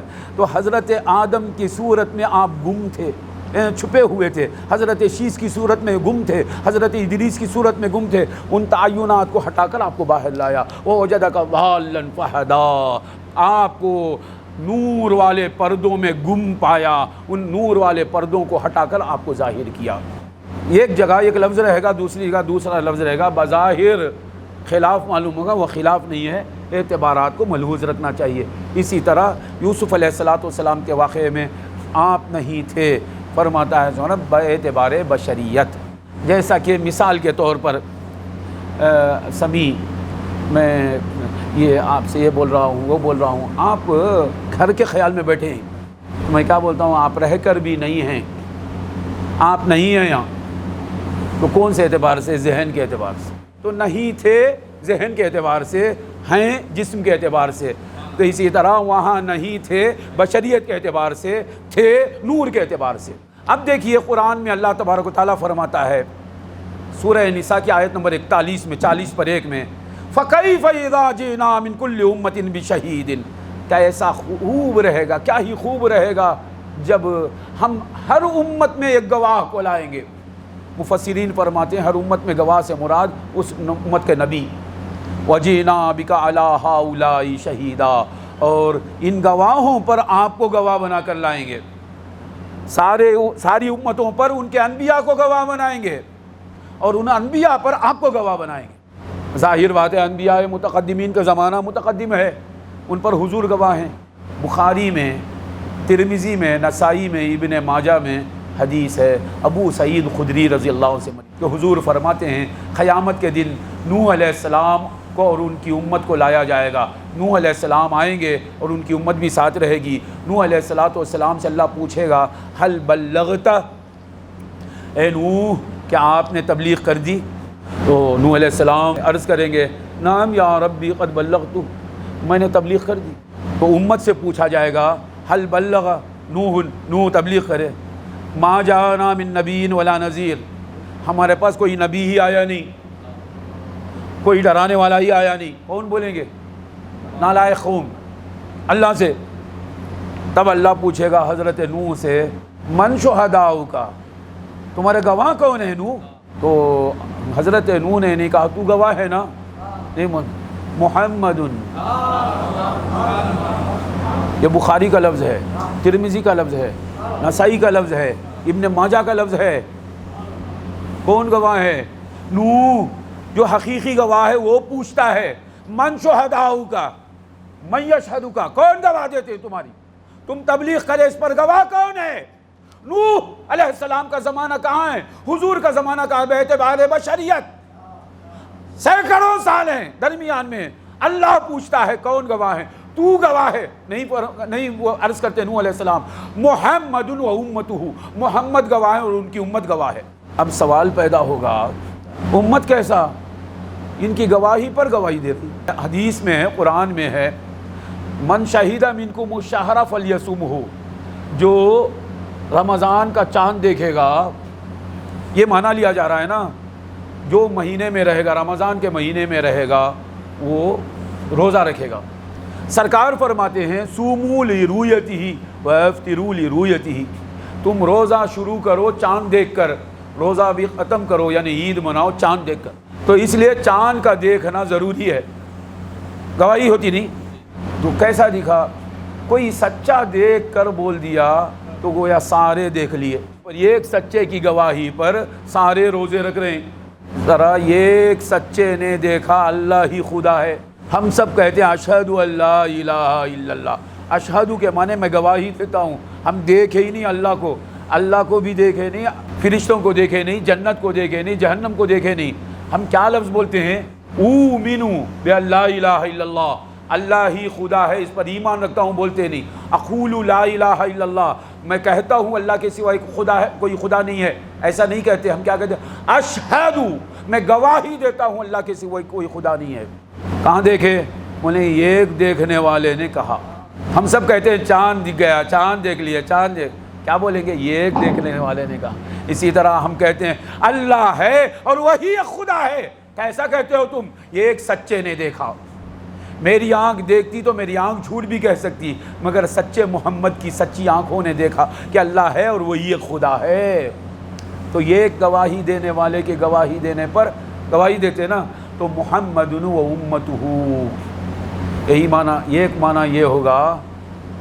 اب سوال پیدا ہوگا نوح علیہ السلام تبلیغ کرے، اس پر کون گواہ ہیں؟ اللہ پوچھتا ہے تو کون جواب دے؟ حضور حضرت کیا جواب دیتے ہیں؟ محمد اور ان کی امت۔ تو حضرت نوح علیہ السلام کی تبلیغ پر آدم علیہ السلام گواہ نہیں، شیس علیہ السلام گواہ نہیں، ادریس علیہ السلام گواہ نہیں، موسیٰ علیہ السلام گواہ نہیں، ابراہیم علیہ السلام گواہ نہیں، یہ سب گواہ ہیں نا۔ تو حضرت نوح علیہ السلام سے جب پوچھا گیا کون کون گواہ ہیں؟ محمد والانبیاء والمرسلون واممهم، محمد اور سارے انبیاء، سارے مرسلین اور ان کے ماننے والے، ایسا نہیں، محمد اور ان کی امت۔ تو یہ ایک معنی یہ ہے اس کا، محمد اور ان کی امت میں انبیاء بھی ہیں، غیر انبیاء بھی ہیں۔ اسی لیے معراج میں بتایا جا رہا ہے سب نماز پڑھ رہے ہیں حضور کے پیچھے، سارے انبیاء ہوتے ہوئے حضور کے امتی ہیں۔ محمد اور ان کی امت میں حضرت آدم بھی آ گئے، حضرت شیس بھی، حضرت ادریس بھی، حضرت ایوب بھی، حضرت یونس بھی، حضرت ابراہیم، حضرت اسماعیل، حضرت یعقوب، حضرت اسحاق، حضرت یوسف، حضرت الیسع، حضرت عیسیٰ، حضرت یونس، حضرت ذوالکفل، سارے انبیاء اور ان کے ماننے والے۔ وہ امتہ، محمد اور ان کی امت، سارے انبیاء آ گئے اس میں اور ان کی امت، اور دیگر انبیاء کی امتیں ماننے والے تھے نا، ان کا نام نہیں لیتے ہیں۔ محمد اور ان کی امت، معلوم ہوا انبیاء اور حضور کے ماننے والی امت اور ان کے ماننے والی امتیں بھی حضور کی امت۔ یعنی سارے اللہ والوں کے مقتدا محمد رسول اللہ ہیں۔ تو حضرت نوح سے پوچھا گیا کون گواہ ہیں تمہارے؟ محمد اور ان کے ماننے والے، یہ مانا تو سارے آ گئے اس میں۔ سارے انبیاء حضور کو مانتے ہیں نا، سارے انبیاء ان کی پیروی کرتے ہیں، سارے انبیاء ان کی اطاعت کرتے ہیں، سب آ گئے۔ تو اب اس سے معلوم ہوا حضرت نوح کے واقعے کے وقت گواہ کون ہیں؟ حضور ہیں۔ باعتبار بشریت حضور پیدا ہی نہیں ہوئے تب گواہ ہیں، تب گواہ ہیں تو اب گواہ نہیں، تب حاضر و ناظر ہیں تو اب حاضر و ناظر نہیں۔ تو اس لیے ہم یہ عقیدہ رکھتے ہیں کہ حضور حاضر بھی ہیں ناظر بھی ہیں۔ تو حضور صلی اللہ علیہ وسلم رحمت للعالمین ہیں۔ طبقات ابن سعد میں حدیث ہے، حضور فرماتے ہیں انا رسول، میں رسول ہوں، انا رسول من کان فی زمانی ومن کان بعدی، جو میرے زمانے والے ہیں ان کا بھی میں رسول ہوں، میرے بعد والوں کا بھی میں رسول ہوں، وہاں بھی میں آیا ہوں۔ یہ حدیث لکھ کر امام مناوی شرح میں لکھتے ہیں، حضور فرماتے ہیں میرے زمانے والوں کا بھی میں رسول ہوں، بعد والوں کا بھی میں رسول ہوں۔ تو مناوی لکھتے ہیں پہلے والوں کے بھی، شرح میں کیا لکھتے ہیں؟ وہ رسول من قبلہ، پہلے جو آئے ان کے بھی آپ رسول، کیونکہ ارسل الی الخلق کافۃ، یہ حدیث پیش کرتے ہیں کون؟ مناوی، کہ ساری مخلوق کے پاس آپ آئے ہیں تو آپ صحابہ کے بھی رسول ہیں، تابعین کے بھی رسول ہیں، تبع تابعین کے بھی رسول ہیں، ائمہ کے بھی رسول ہیں، ہمارے بھی رسول ہیں، قیامت تک کے لوگوں کے رسول ہیں، سارے جنات کے رسول ہیں، سارے ملائکہ کے رسول ہیں، اور اگلی امتوں کے بھی آپ رسول ہیں۔ تو آپ کو جب بھیجا گیا آپ اولین و آخرین کے پاس تشریف لائے ہیں باعتبار نور اور روح، تو آپ کیا ہوئے؟ باعتبار نور اور روح ہر ذرے کے ساتھ، ہر ذرہ جہاں بھی ہے ساری مخلوق میں حاضر و ناظر ہیں، اور باعتبار بشریت آپ اپنے روضہ مطہرہ میں رہ کر جب چاہے جہاں چاہے حاضر ہو سکتے ہیں اور سارے عالمین کا مشاہدہ و معاینہ فرماتے ہیں۔ اللہ تبارک و تعالی ہمیں اس عقیدہ صحیحہ کے ساتھ ہمیشہ رکھے اور اسی پر ہمیں موت دے اور ہمارا حشر سرکار کے وفاداروں کے ساتھ فرمائے۔ وآخر دعوانا ان الحمد للہ رب العالمین۔